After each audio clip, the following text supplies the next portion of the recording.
कि cervical cancer के जो मरीज़ हैं 35 से 40 साल की उम्र के बाद ही उनको होता है। तो अपने आपने केवल अगर सही एज पे केवल स्क्रीनिंग भी अगर शुरू करवा दी तो वो वायरस मिल गया हमें अगर, तो फिर उसके लिए ट्रीटमेंट करवा लो। मशहूर एक्ट्रेस पूनम पांडे का आज सर्वाइकल कैंसर की वजह से डेथ होना एक चर्चा का विषय बन गया है। अभी तक सर्वाइकल कैंसर पे लोगों ने ना तो ज्यादा चर्चा की है और ना ही ज्यादा अवेयरनेस है। आखिर क्या होता है सर्वाइकल कैंसर और इससे कैसे हो सकती है मृत्यु, यही जानने के लिए आज हम आ गए हैं अपोलो मेडिक्स में, जो कि लखनऊ में है। और यहाँ पे डॉक्टर अनिमेश अग्रवाल जी हमारे साथ हैं, जो यहाँ पे ऑन्कोलॉजी डिपार्टमेंट में है और यहाँ को लीड भी करते हैं। आइए इनसे बात करते हैं कि क्या है सर्वाइकल कैंसर, क्योंकि सर लगातार सर्वाइकल कैंसर के मरीजों को ट्रीट कर रहे हैं। सर आपका बहुत बहुत स्वागत है। धन्यवाद, thank you for asking me. Sir हमारा पहला सवाल यही है, क्या है सर्वाइकल कैंसर और कैसे होता है? हाँ, तो सर्वाइकल कैंसर बेसिकली यूट्रस यानी बच्चेदानी जो होती है उसके निचले हिस्से में जो एक छोटा सा एक रास्ता होता है विच ओपन्स इनटू द वेजाइना और द बर्थ कनाल। तो वहाँ पर जब कोई वायरस का एक पर्टिकुलर वायरस होता है, ह्यूमन पेपिलोमा वायरस HPV, तो वो इन्फेक्शन अगर कोई बन जाए और वो सालों तक अगर पड़ा रह जाए तो वही आगे चल के उसमें रिस्क होता है कि वो सर्वाइकल कैंसर बन जाए। जानना चाहेंगे कि क्या गांठ भी सर्वाइकल कैंसर में आती? कुछ लोगों को बच्चेदानी में गांठ बताई जाती, क्या वो है?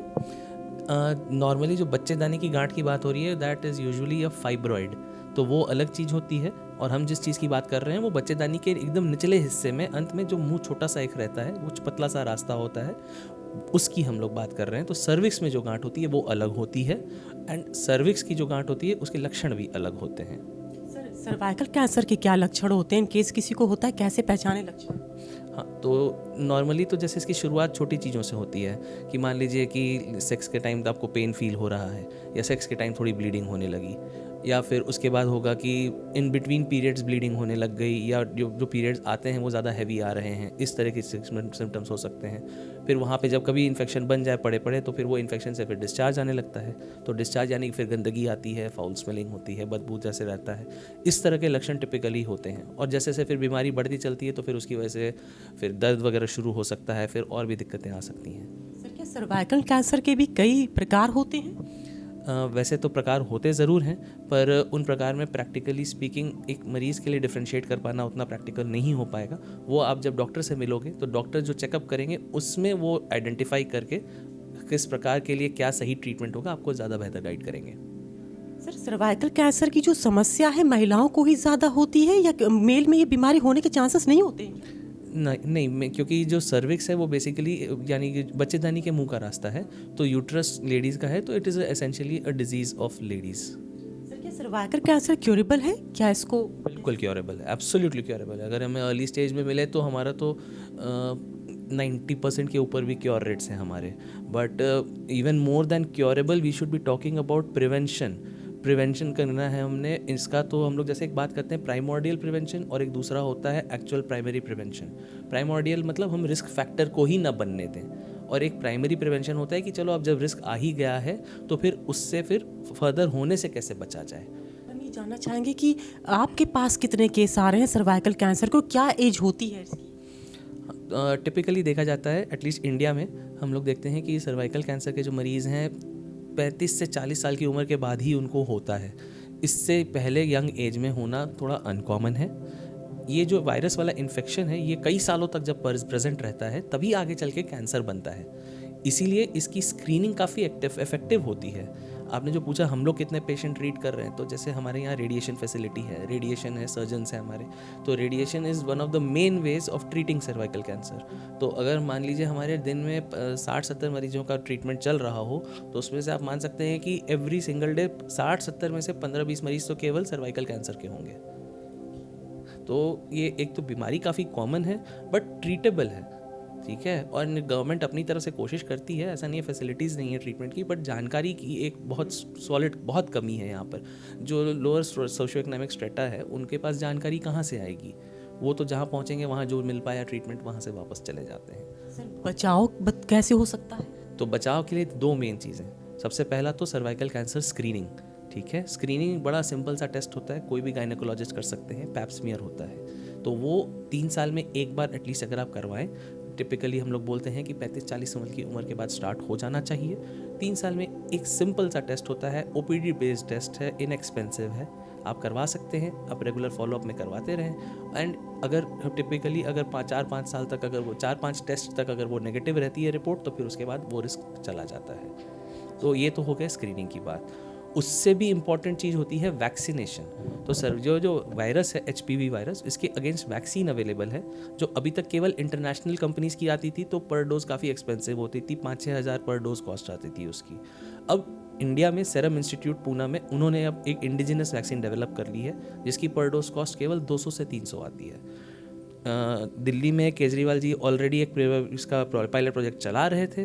अब तो निर्मला सीतारमन जी ने भी अभी कल के बजट में अनाउंस कर दिया है, the present government, the India government will also encourage introduction of the vaccine in the universal immunization programme.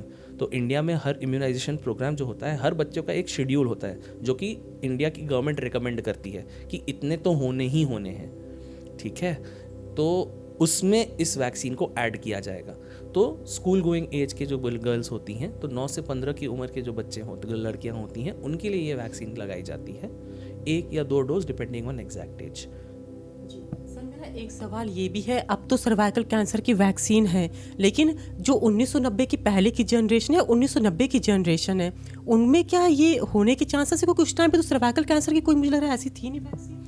नहीं, वैक्सीन एक्चुअली आई है अप्रॉक्सीमेटली, आप मान सकते हैं लगभग 10-15 साल हुए उसे आए। इंडिया में लॉन्च हुए अभी उसे 5 साल से ऊपर हो तो चुका है, बट क्योंकि इतनी एक्सपेंसिव थी तो it was out of reach for most people. अब लेकिन क्योंकि ये एक इंडिजिनस वैक्सीन आ गई है, गवर्नमेंट उसको इनकरेज करेगी, तो नेशनल इम्यूनाइजेशन प्रोग्राम में आ जाएगा। तो ये आगे चल के तो definitely we will see a sharp reduction in cervical cancer as long as people are aware about it. हाँ, जहाँ तक आप जो पूछ रहे हो एक बात 1990 के पहले की जनरेशन, तो येस अनफॉर्चुनेटली उनके लिए तो ये ऑप्शन था ही नहीं, क्योंकि तब ये वैक्सीन नहीं थी। तो हम लोग तो इस ग्रुप के जो लेडीज़ हो गई, उन लोग के लिए cervical cancer screening is a very good option. ये जो वायरस है, इसका इन्फेक्शन एक बार आता है तो उसको कैंसर बनने में 10 से 20 साल का वक्त लगता है।